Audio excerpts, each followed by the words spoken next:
그리스도 안에서 사랑하는 성도 여러분, 이동훈 목사의 성경의 세계 시간입니다. 우리는 지난주에 이어서 그리스도인의 경제생활 가운데 좀 더 실천적인, 좀 더 나이브한 그런 이야기들을 했으면 싶습니다. 따라서 은유로, 비유로 점철되어져 있는 구약 성경보다는 보다 더 실제적으로, 실천적으로 말씀하시는 신약 성경을 더 기초로 할까 하는 생각을 가지고 있습니다. 따라서 앞서 지난 주간에도 성경 구절을 중심으로 살펴보았던 바입니다. 오늘과 오는 수요일에는 돈, 재물이라는 제목으로 계속해서 좀 더 가깝게 다가가고자 합니다. 첫째, 돈이라는 것입니다. 돈, 마니. 성경 전체적으로 구약과 신약 어디에서든지 주님께서 총 결산하신다는 개념이 강력하게 깔려 있는 것을 우리는 많이 발견할 수 있습니다. 굉장히 의외다라고 생각할 수도 있고, 그렇지 않으면 당연히 하나님께서 돈에 대하여 총체적으로 결산하고 계신다라고 해도 틀리지 않는 말일 것 같습니다. 마태복음 25장의 경우 25장은 천국에 관한 비유의 말씀인데 주인의 돈을 감추어 두었더니 라고 그랬습니다. 여기 감추어 두었다라는 말은 숨겨두었다, 몰래 숨겨두었다라는 말이기도 하지만은 사람들이 보지 않는 곳에 이렇게 숨겨두었다라고 하는 것입니다. 그러나 성경은 취리하는 자들에게, 이자놀이하는 자들에게 맡겨서 취리의 수단이 될 수도 있는 것을 왜 감춰만 두었느냐라고 하는 말씀이 나옵니다. 따라서 성경은 돈 그 자체에 대하여 문제를 삼거나 백안시하거나 내몰라라 하지 않는다는 것을 알 수가 있습니다.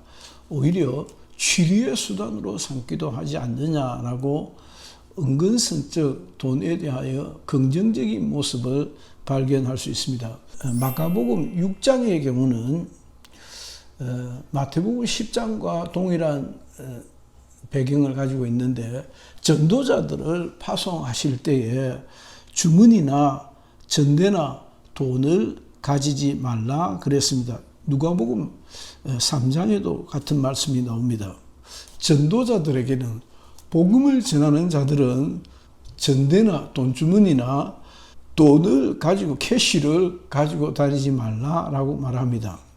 전도자들의 권위에 대해서, 권세에 대하여 하신 말씀이지만은 은근슬쩍 돈에 대하여 부정적인 전체적인 기조를 같이 하고 있다는 것을 말씀드리고 싶습니다. 마가복음 14장에는 가룟 유다가 나오는데, 유다가 예수님을 팔 때에 돈과 맞바꾸었다라고 그랬습니다. 이것을 예수님을 얼마로 계산해서 돈 얼마를 받았다라고 하는 것도 맞지만은, 그보다 전체적인 분위기를 딱 보면 예수와 돈을 맞바꾸었구나라고 생각해도 틀리지 않는 말일 것 같습니다. 무슨 말인가 하니, 우리의 신앙생활 가운데서도 우리가 예수님을, 신앙을 돈과 맞교환할 수도 있었구나, 하기도 했었구나라고 하는 우리의 모습을 반추해 볼 수 있겠다라고 하는 것입니다. 바리새인들은 돈을 좋아하는 자라고 그랬습니다. 우리가 아는 바리새인들은 율법에 대하여 굉장히 밀접하고 친율법주의자들인데, 그 율법주의자들이 웬걸 돈을 좋아하는 자들이었다라고 그랬습니다. 이는 마찬가지로 오늘의 한국 교회를 돌아볼 수 있는 말씀이지 않는가 싶습니다. 교회가 내세에 대하여, 또 소망에 대하여, 천국에 대하여, 영원한 가치에 대하여 신앙을 많이 이야기하지만, 아니 전체적으로 그런 것이지요. 그게 신앙이니까요. 그런데 그 예수쟁이들이 돈 좋아하더라 해도 틀린 말이 아닌 것입니다. 이는 제가 지어서 하는 말도 아니고 일부러 만든 얘기도 아닙니다. 성경에 있는 그대로를 편한 마음으로 성경을 딱 펼쳐서 성경 사전을 펼쳤을 때 돈에 대한 성경의 말씀들이 주르르 나오는데 그 일부러 걸릴 것도 없고 일부러 셀렉트 할 것도 없고 순서대로 쭉 읽어 내려가면 지난 주간에도 제가 소유에 대하여 말씀을 드리면서 같은 이야기를 한 기억이 납니다. 성경 어디에도 돈에 대하여 재물에 대하여 별로 긍정적이지 않다는 것을 알고 놀라게 됩니다. 가룟 유다의 경우도 참 재미있는 것은 그 가룟 유다는 돈 괴를 맡은 자다 그랬습니다. 가룟 유다가 굉장히 수리가 밝았구나라고 해도 틀린 말은 아니죠. 그러니까 수리가 밝은 사람들에게 재정을 맡기지 않겠습니까? 그런데 그 가룟 유다가 돈괴를 관리하는 사람이었는데 수리에 밝은 것은 웬걸 훔쳐갔다라고 그랬습니다. 훔쳐갔다. 돈괴를 맡아 있는 사람이 그러니까 고양이에게 생선을 맡긴 것과 똑같은 것이죠. 가룟 유다에게 선교팀들이 돈괴를 맡겼는데 가룟 유다는 수치에 굉장히 밝은 사람이라 계산 잘할 거야. 왜? 잘하지요. 그런데 돈을 빼갔다. 현금, 공금, 횡령을 했다는 뜻입니다. 사도행전 8장 18절 말씀을 드립니다. 시몬이라는 사람이 나오는데 이 시몬이라는 사람이 사역하는 사역자들을 보고 성령이 굉장히 강력하고 힘이 있다는 것을 알게 되었습니다. 그런 시몬이 돈을 들여서 성령 받음을 추구했다 그랬습니다. 성령 받음을 돈 들여 그러니까 이조 시대에 매관 매직이라 그랬는데 돈 들여가지고 관직을 샀다라는 말인데 돈 들여서 성령을 사려고 했다. 뭐라고 그래야 되나요? 매성령, 매성, 매령 그러면 되겠습니까? 하여튼 참 낯간지러운 이야기들이 참 많이 나오고 낯간지럽다고 하기보다는 이것이 신앙의 기본을 타치하고 있는 것이구나라고 우리가 깨닫게 됩니다. 자칭 신앙인이라고 하는 사람들이 종교인이라고 하는 사람들이 얼마나 거짓말장인가, 사기꾼인가, 속이는 자들인가. 그들이 입으로는 성령 하지만은 입으로는 신앙 내세를 말하는 것 같이 하지만은 실제로는 돈 들여서 영적인 모양을 취하려고 하고 있는 태도에 우리가 놀지 않을 수 없습니다. 디모데전서 3장 3절 말씀을 소개합니다. 술을 즐기지 아니하며 성령의 사람은 믿음의 사람은 주의 일을 맡은 사람은 술을 즐기지 아니하며 구타하지 아니하며 오직 관용하며 다투지 아니하며 돈을 사랑치 아니하며 라고 그랬습니다. 오늘 주일 오후 시간인데 제가 조금 전에 어떤 목사님으로부터 전화를 받았습니다. 그 목사님 걸로 그 짧은 시간에 했던 이야기였는데 그 목사님께서 돈 벌고 싶다라고 하는 표현을 쓰시는 것을 제가 시간이 짧아서 더 이상 얘기를 하지 못했습니다. 그래서 동영상 촬영이 끝나고 제가 집으로 돌아가서 여유가 허락이 되면 다시 한번 전화를 해볼까 합니다. 목사님, 돈 사랑하지 마세요. 그냥 있는 걸로, 가진 걸로 족한 줄 아는 마음이 더 중요한가 아닌가라는 생각이 듭니다. 라고 하는 너무 성경적인 이야기지만 그 성경적인 얘기를 들려드림으로 주의를 좀 환기시키고자 하는 생각이 듭니다. 디모데전서 6장 10절도 돈을 사랑함이 결정판입니다. 일만 악의 뿌리가 되나니 이것을 사모하는 자들이 믿음에서 떠나 미혹을 받아 근심으로 자기를 찔렀느니라 그랬습니다. 참 돈을 사랑함이 일만이라는 것은 이때는 대표 명사라고 할 수 있습니다. 모든 악이라고 하는 악의 뿌리가 된다. 원초적 근거가 된다라고 하는 뜻입니다. 돈을 사랑함이, 그리고 오늘 어제 어떤 후배 목사님이랑 통화를 한 기억이 납니다.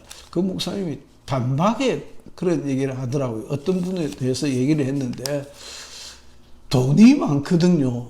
그분의 실패와 좌절, 그분이 낭떠러지에서 떨어지게 된 것은 돈이 너무 많았다라는 이야기였습니다.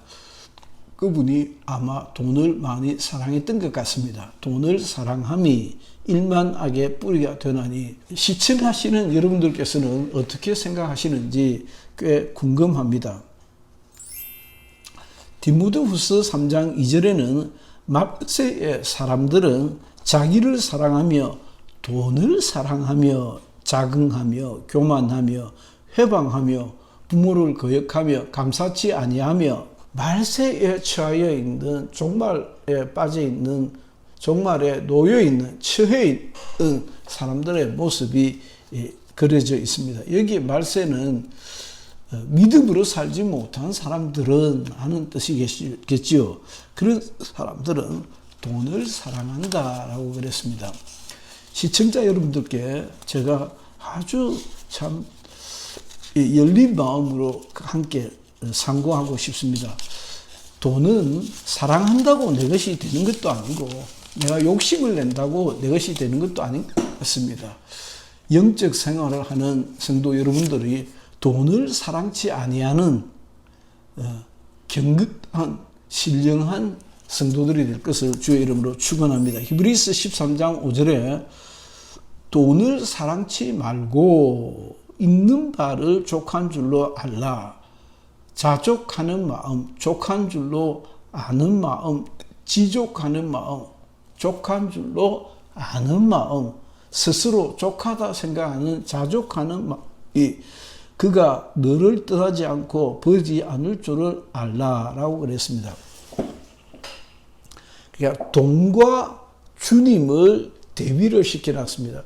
돈을 사랑치 말라. 있는 바를 족한 줄로 알아라. 돈 의지하지 말고 주님 의지해라. 그러면 그 주님이 널 떠나지 않고 널 버리지도 않을 것이다 라고 하는 너무 교과서적인 말씀입니다. 자, 결론으로 말씀드리면 성경은 전반적으로 돈 자체를 부인하지 않습니다. 아마도 돈 자체를 부인하면 생활인이 못 될 것입니다. 그야말로 당장 보따리 싸서 지구를 떠나야 할 것입니다. 아니면 스스로 생명을 없이 하는, 스스로 목숨을 끊는 그런 일들도 일어날 수 있을 것입니다. 그 돈으로 세금도 내고 이자도 치기도 하는 것입니다. 국가에 대한 의무를 다 하기도 하고, 그래서 아무개 집사는 신앙생활도 잘하는데 세금도 아주 성실 납세자야. 하나님께 영광이 되지 않겠습니까? 세금도 내고 넉넉해서 이자도 치어서 또 그 수익금을 가지고 선한 일에 이바지할 수도 있을 것입니다. 세 번째, 그러나 그럼에도 불구하고 많은 그리스도인들이 돈으로 주를 바꾸려 하는 일들이 있었습니다. 가룟 유다가 대표적인 사람이고 시몬도 그런 사람이었습니다. 돈으로 신령한 일을 대신하려고 하기도 하고 돈으로 구원자 예수 그리스도를 바꾸려고 하는 이도 있었습니다. 마지막으로 지족하는 마음, 자족하는 마음이 있다. 그러한 마음을 가져야 할 것이다 라고 성경이 우리를 권장하고 격려하고 독려하고 있는 것을 발견하고 그렇게 사는 것이 옳은 것이다 라고 하는 생각이 듭니다. 시청하시는 여러분들께서도 이 고달픈 세상에서 괜히 돈 때문에 전전긍긍하고 어려워하지 마시고 있는 바를 족한 줄로 알아 있는 범위 내에서 국민의 도리도 다 하고 성실한 그리스도인의 삶을 살 수 있기를 주의 이름으로 축원합니다. 감사합니다.